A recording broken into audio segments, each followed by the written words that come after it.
Good morning student, नमस्ते, नमस्कार। हम लोग अपने वीडियो की तरफ बढ़ते हैं, नए वीडियो की तरफ। नया वीडियो हमारा यानी नया चैप्टर का सेकेंड पार्ट। इस चैप्टर से हम पहले भी मिल चुके हैं अपेक्षित अधिगम स्तर के चैप्टर से। अपेक्षित अधिगम स्तर में जिसमें से मैंने कि पहले शब्द को आपको एक्सप्लेन किया था कि अपेक्षित वर्ड का मतलब क्या होता है।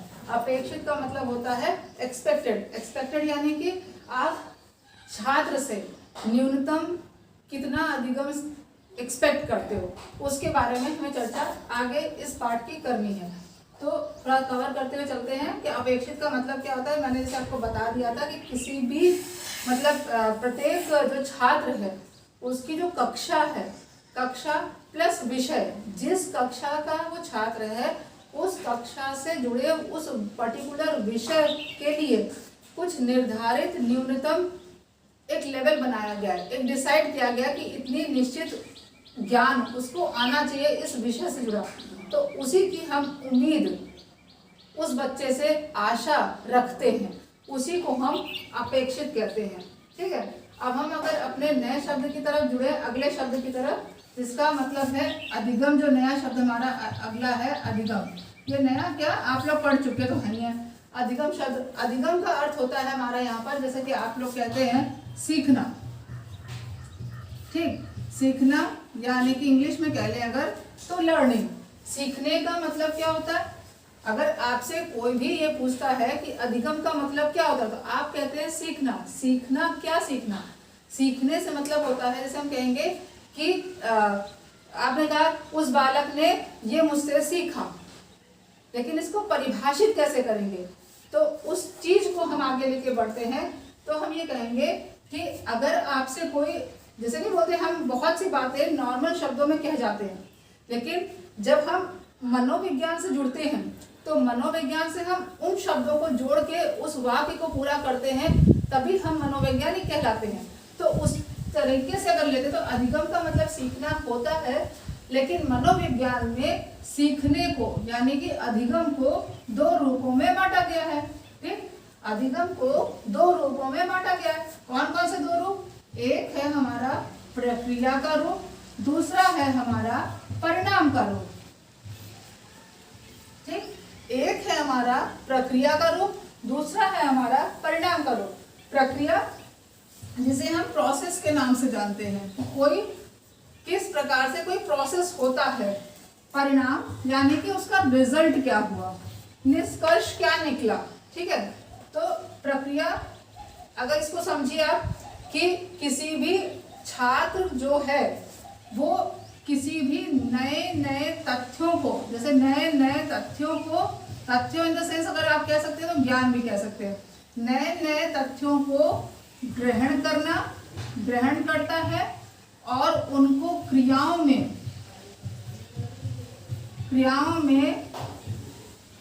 सम्मिलित करता है। समझ रहे हैं कि नए नए तथ्यों को वो ग्रहण कर लेता है और उसको क्रियाओं में सीखता है या सम्मिलित करता है। जैसे कुछ नया ग्रैस्प किया, उसने ग्रहण किया, आप टीचर्स ने सारे टीचर्स ने उसको कुछ ना कुछ बातें बताई, सब टीचर्स की उसने बातें सुनी। अब इतनी दिन भर सुनेगा तो कुछ तो ग्रहण करेगा ही, अच्छी बातों को, अच्छी गलत जो भी सब है उसने ग्रहण किया, अपने क्रिया में डाला।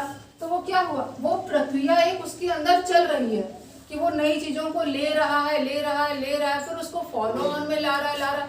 लेकिन फॉलो ऑन में ला रहा है, उसको आप देखते हैं, उसके अंदर चेंजेस देखते हैं, बदलाव देखते हैं। तो जब बदलाव आप देख लेते हैं तो वो क्या होता है, वो आपका रिजल्ट हो जाता है। जैसे हम कहते हैं, जैसे हम कह सकते हैं कि जो छात्र है उसके उस व्यवहार में आप परिवर्तन जब देखते हैं, परिवर्तन जो होता है, जैसे कि कह सकते हैं कि छात्र के व्यवहार में परिवर्तन, छात्र के व्यवहार में जब आप परिवर्तन होता है, ठीक है, परिवर्तन देखते हैं, परिवर्तन होता है किससे? प्रशिक्षण प्राप्त करने से, प्रशिक्षण प्राप्त करने से।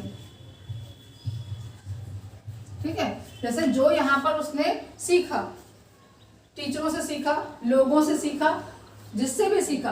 तो छात्र के व्यवहार में जब आपने परिवर्तन देखा, कुछ बदलाव देखा, और वो बदलाव प्रशिक्षण के द्वारा प्राप्त हुआ, उसको प्रशिक्षण से लिया, उसने किसी से लिया, तो वो परिणाम आया। तो जो आपने यहाँ देखा उसका चेंजेस, वो आपका अधिगम कहलाएगा। शॉर्ट में कहने की मतलब बात है कि कोई चीज सीखना ये इतना आसान नहीं होता कि हम कह देना कि हमने ये सीखा। उस सीखने का प्रोसेस क्या था, उस सीखने की प्रक्रिया क्या थी, ये हमें बताना जरूरी होता है। तो सीखने की प्रोसेस ये होता है कि जब छात्र नए नए तथ्यों को, ज्ञान को ग्रहण करता है, उसको क्रियाओं में सम्मिलित कर लेता है, और वही जब अपने अंदर लेता है, वही चीज उसके व्यवहार में परिवर्तन नजर आ जाता है। ठीक, जैसे मान लीजिए पहले उस बच्चे के अंदर आदत नहीं थी, जब नए नए विद्यालय जाते हैं बच्चे, तो बैठने की आदत नहीं होती है, थोड़ी देर में रोने लगते हैं, जो उनको भेजने आता है उसको देख कर रोने लगते हैं, वापस बैग घर चले जाते हैं रो रो के, दूसरे दिन फिर आते हैं। क्यों? उस दिन उन्होंने देखा कि बहुत से बच्चे ऐसे थे जो नहीं रो रहे थे, और कुछ बच्चे ऐसे थे जो रो रहे थे, तो रोना सीखता है। दूसरे दिन आता है फिर थोड़ी देर रोता है, लेकिन जब वहां पे रहता है वो खेलता कूदता सबके साथ है, कुछ शिक्षक हंसाते भी हैं, मजाक करवाते हैं, गेम करवाते हैं, उनमें सब में सम्मिलित हो जाता है। अब 10-15 दिन के बाद क्या होता है, वही बच्चा विद्यालय आने के लिए रोता है कि स्कूल जाएंगे, वहां गए को खेलता, पढ़ता, लिखता, एंजॉय करता, फुल टाइम में तब घर जाता है। तो ये क्या हुआ, ये उसके व्यवहार में परिवर्तन हुआ। कब हुआ? प्रशिक्षण। उसने लोगों को देखा और बच्चों को देखा कि कुछ बच्चे नहीं रोते हैं, और धीरे धीरे उसकी ये क्रिया नॉर्मल होती गई और वो विद्यालय आने लगा। तो ये चीज जो परिणाम मिला, उसने सीखा कहाँ से? विद्यालय जाकर सीखा। तो नए तथ्यों को लेना, ग्रहण करना और उनको क्रियाओं में शामिल कर देना, और वो शामिल की हुई चीज नजर आना, वो सीखना होता है। ठीक है। अब अगर हम इसके विशेषता की बात करें,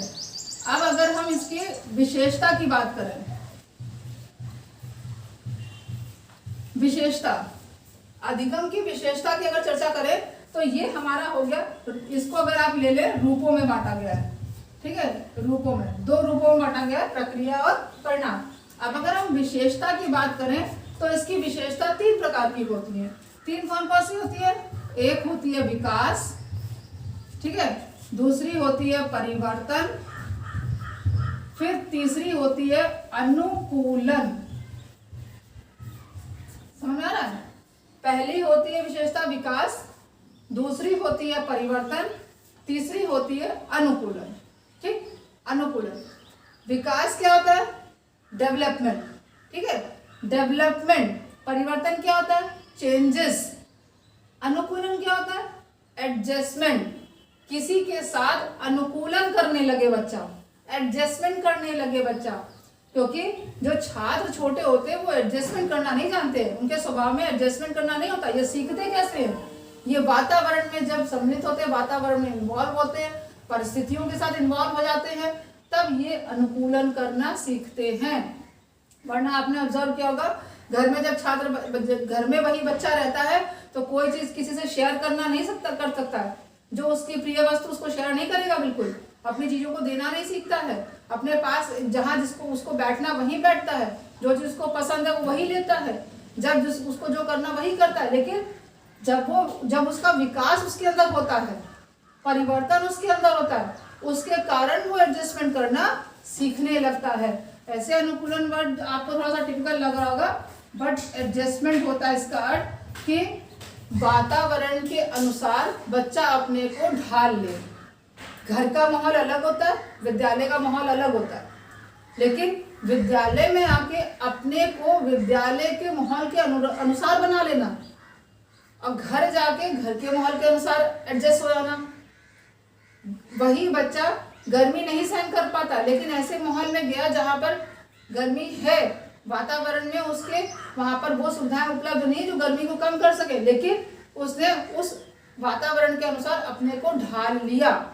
तो ये सब क्या कहलाता है? ये अनुकूलन कहलाता है। माहौल के अनुसार वो घर में एक मार नहीं सहन कर पाता, लेकिन वहां पे शिक्षक डांट भी रहा है, खिला भी रहा है, हर तरीके से डील कर रहा है, बच्चा एडजस्ट कर रहा है यहाँ पे। तो अनुकूलन कहलाता है एडजस्टमेंट। छात्र जो एडजस्टमेंट यानी कि अनुकूल करना सीख लेता है। विकास कहेंगे हम कि किसी भी, जैसे कि मान लीजिए रोज रोज रोज रोज दैनिक क्रियाएं जो उसके साथ होती हैं, डेली नई एक्टिविटीज जो होती है उनको सीखता है। उनके द्वारा डेली जो एक्टिविटीज होती है उनके द्वारा कुछ अनुभवों को प्राप्त करता है।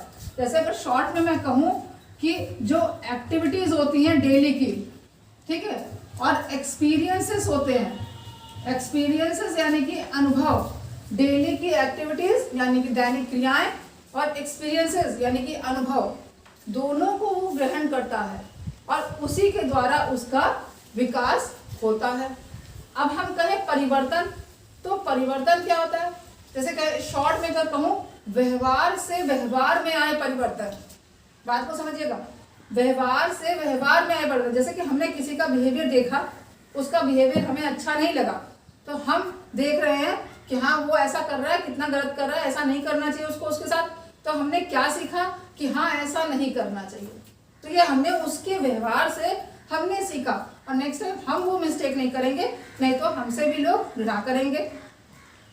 उस व्यक्ति ने ये काम अच्छा किया, लोगों ने उसके लिए प्रशंसा की, क्लैपिंग करी, तारीफ करी उस बच्चे की, हमने उससे वो चीज सीख ली कि हाँ हम भी ऐसा ही करेंगे, हम भी ऐसे बनेंगे तो हमारी भी कक्षा में तारीफ होगी या कहीं भी माहौल में। तो व्यवहार से व्यवहार में आए जो परिवर्तन, देखिए व्यवहार से व्यवहार में आए परिवर्तन, समझ गए बात को, कि व्यवहार से व्यवहार में आए परिवर्तन वो कहलाता है चेंजेस, यानी कि परिवर्तन। इसमें कुछ नहीं करना, इसमें क्या करना, बच्चा जो है दूसरे को ऑब्जर्व कर रहा है, दूसरे व्यक्ति को देख रहा है, दूसरे छात्र को देख रहा है, दूसरा कहीं भी माहौल में कोई चीज आते जाते चलते फिरते किसी को भी देखता है, उनसे सीख रहा है, गलत स्किप कर दे रहा है, हटा दे रहा है अपनी लाइफ से और अच्छी बातों को ग्रहण कर रहा है, ठीक। तो वो होता है परिवर्तन आना, अच्छा भला दोनों, अच्छा बुरा दोनों परिवर्तन आता है। उसके बाद अनुकूलन आता है। अब अनुकूलन क्या हुआ? अनुकूलन हुआ इन्हीं दोनों से जो आया चीजें, वातावरण से जो उसने सीखा, इन दोनों परिस्थितियों से, अनुभवों से जो उसने सीखा उसको वातावरण में ढाल लिया कि यहाँ पर एक्टिविटीज यानी कि क्रियाओं से, एक्सपीरियंसेस यानी अनुभवों से और फिर व्यवहार से, दोनों से इन सबसे जो सीखा उसने, उसको उसने परिस्थिति में, जैसे हम कहें परिस्थिति में ढाल लिया, ठीक है, परिस्थिति में ढाल लिया अपने को। तो दैट इज कॉल्ड अनुकूलन, कि छात्र अनुभवों के द्वारा, दैनिक क्रियाओं के द्वारा, व्यवहार के द्वारा, इन सब से जो भी कुछ अपनी लाइफ में सीखता है उसको माहौल के अकॉर्डिंग एडजस्ट करना उस छात्र को आ जाए, वो होता है अनुकूलन और वो होता है सीखना। ये सीखने की विशेषता है और ये सीखने के रूप है, ठीक। सीखने के रूप क्या कहते हैं? दो रूपों में सीखने को बांटा गया है।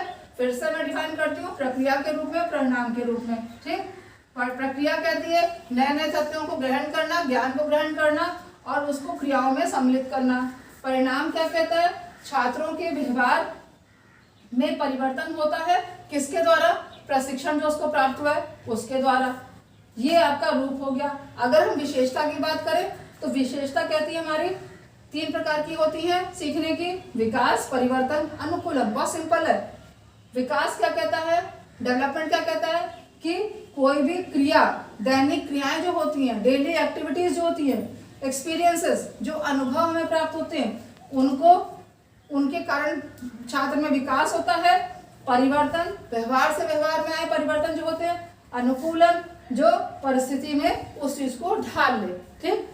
ये हमारा इतना अपेक्षित अधिगम में, अधिगम को आज डिफाइन किया। देखिए अधिगम शब्द कितना छोटा था, बट डेफिनेशन जब चलती है इसकी तो कितना लेंथी हो जाता है इसके बारे में। और एक छोटी सी डेफिनेशन अगर मैं बताना चाहूँ तो जैसे कहते हैं कि व्यवहार के अर्जन में प्रगति की प्रक्रिया को, व्यवहार के अर्जन में प्रगति की प्रक्रिया को अधिगम कहते हैं। ये स्किनर के द्वारा है, ध्यान दीजिएगा फिर से।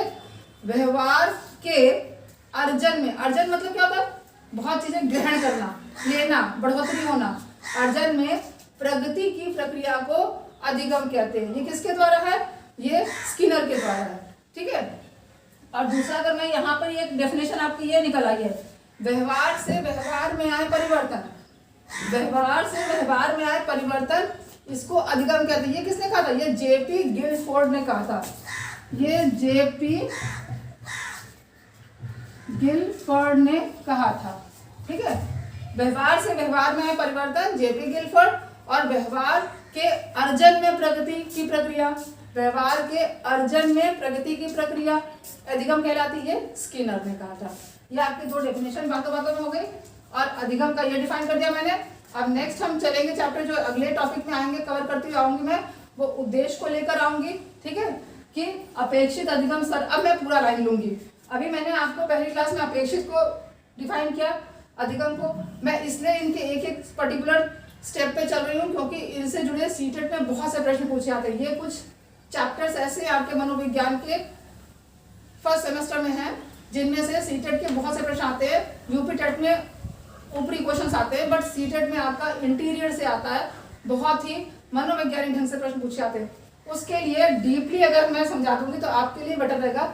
इन नोट्स को प्लीज आप मेंटेन करके रखिएगा। जैसे मैंने आपको अधिगम वर्ड को डिफाइन किया है, रूपों की तरह और विशेषता, ये जो डेफिनेशन है, ये जो प्रकार मैंने बताया, ये आपको कहीं नहीं मिलेंगे, इससे मैं समझा रही हूँ आपको। इसको प्लीज अपने पास नोट्स बहुत इंपॉर्टेंट है, इसको रखिएगा। और नेक्स्ट क्लास में मैं नेक्स्ट वीडियो लेके आऊंगी, वो आपका कंप्लीट टॉपिक से रिलेटेड पूरे चैप्टर को कवर करते हुए चले आएंगे। ठीक है, ओके बेटो बच्चों, थैंक्स, लाइक एंड शेयर, नमस्कार।